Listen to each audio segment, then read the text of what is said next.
everyone, I just want to share with you another altered easel that I made. I don't know why, but there's like a really large shadow here. Can't figure that out, but yeah. So it's a saturated canary easel. I use it for cell phone stand, and someone mentioned it is also good for iPads, which I agree.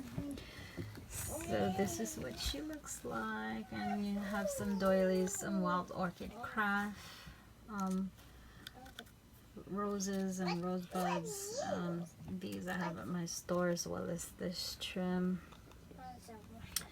And I have a few doilies that I'm going to be destashing or place on my store. So that's the side profile.